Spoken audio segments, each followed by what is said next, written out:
अरे best singer का मिला था, बेस्ट सिंगर का मिला था, बेस्ट सिंगर का मिला था।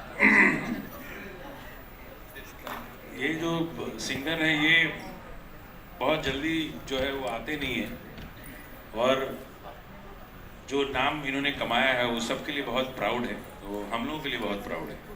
तो पूरी इंडस्ट्री के लिए जो हम लोगों ने, सब लोगों ने मेहनत की, तो उनका जो एक फीलिंग है, एक जो नाम है, जो मेहनत है, वो इनके अंदर आता है, और वो इनके रूप में हम लोग जो है पीछे पीछे देखते हैं कि कैसे ये आगे बढ़ रहे हैं, और ये बहुत अच्छी बात है। और हमेशा ही 3-4 सालों से बेस्ट सिंगर का अवार्ड ले रहे हैं, बेस्ट एक्टर का अवार्ड ले रहे हैं।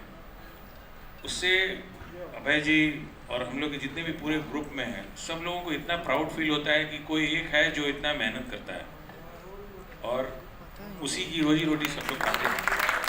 और आर्टिस्ट है तो कंपनी है, और कंपनी है तो आर्टिस्ट है, तो दोनों का जो संयोग है ये बिल्कुल निभाते जा रहे हैं।